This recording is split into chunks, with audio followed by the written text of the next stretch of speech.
तो दोस्तों, Asia cup 2023 के वनडे फॉर्मेट का फाइनल मुकाबला कोलंबो में खेला जाना था भारत और श्रीलंका के बीच में। दोनों ही टीमों की तरफ अगर हम नजर डालें तो एक बात समझ में आती है कि भारत ने काफी बदलाव किए। बांग्लादेश के उस मुकाबले के बाद 6 बदलाव हुए और वाशिंगटन सुंदर का भी आगमन हुआ अक्षर पटेल की जगह पर। और वहीं पर अगर श्रीलंका की बात करें तो तीक शाना जो इंजर हो गए थे उनके बदले दुशान हेमंता को शामिल किया गया। लेकिन श्रीलंका ने टॉस जीता जब धूप खिली हुई थी दोपहर को 2:30 बजे और पहले बल्लेबाजी करने का निर्णय लिया। लेकिन जैसे ही टॉस हुआ उसके बाद बारिश आई और ब्रेक हुआ और ब्रेक काफी लंबा चला। लगभग 3 बजे के बाद 45 मिनट और लगे इस मुकाबले को शुरू होने के लिए। लेकिन तब तक ओवरकास्ट कंडीशंस हो चुकी थी और जैसे ही श्रीलंका के बल्लेबाज आए बल्लेबाजी करने के लिए तो बुमराह और सिराज ने हाहाकार मचा दिया अपनी गेंदबाजी से। चंद्रेश अगर देखे तो यहां पर बुमराह ने पहला विकेट जरूर लिया कुशल परेरा का, लेकिन उसके बाद it was a Siraj show.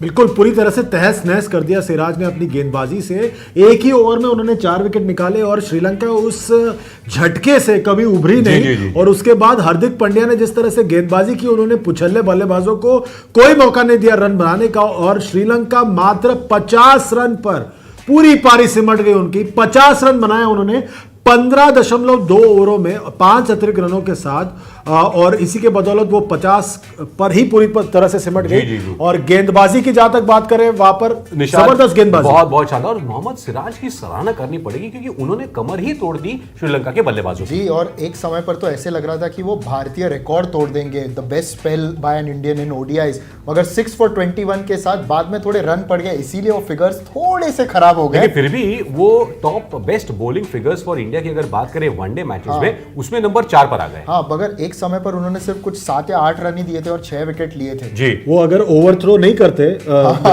Virat Kohli तो वो तीसरे नंबर पर आ जाता। बिल्कुल। और ये स्कोर चंद्रेश और पंकज, आपको याद होगा कि श्रीलंका का सेकंड लोएस्ट स्कोर है ओडीआईज में। ऊपर से और एक बात आपको याद दिला दूं, घरेलू मैदान में ये श्रीलंका का सबसे छोटा स्कोर है। बिल्कुल। और भारत को मात्र 51 रनों की आवश्यकता थी 50 ओवरों में और ये बिल्कुल विधि लिखित था कि भाई अब ये मुकाबला भारत के नाम है। और ईशान किशन को भेजा गया, एक अच्छा मूव था क्योंकि रोहित शर्मा और विराट कोहली ने कहा कि 51 रन ही बनाने हैं तो आप ही जाओ। और विराट कोहली का ये जो, इनफैक्ट रोहित शर्मा का ये जो एक पैतरा था काम आया।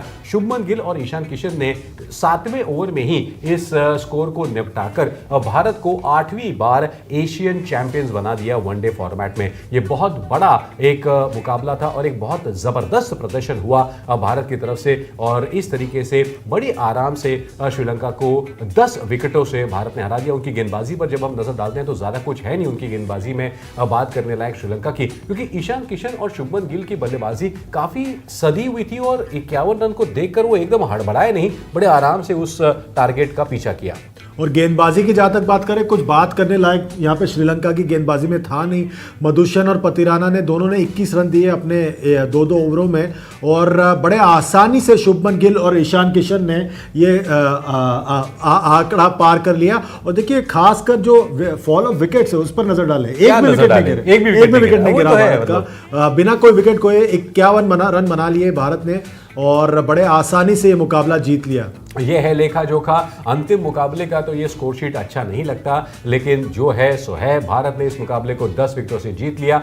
श्रीलंका ने टॉस जीतकर पहले बल्लेबाजी की लेकिन पूरी तरीके से वो फंस गए। 50 रन पर ही पूरी पारी सिमट गई। मोहम्मद सिराज के शानदार 6 विकेट और श्रीलंका की पारी बिल्कुल ऐसा लगा कि सिसकियां ले रही है और कुछ बात बनी नहीं। और 51 रन का लक्ष्य बड़े आराम से कर लिया भारत ने और भारत 8वीं बार बना है एशिया कप का चैंपियन। 1984 में पहली बार जीत दर्ज की थी भारत ने, उसके बाद 88, 90, 95, लेकिन पिछले अगर 10-15 सालों की बात करें तो चंद्रेश और नजार ये भारत का सर्वश्रेष्ठ प्रदर्शन कहा जाएगा एशिया कप की अगर हम बात करें तो। बिल्कुल सही बात है। देखिए 2010 में यहाँ पे जीता भारत, 2010 में यहीं पर श्रीलंका में।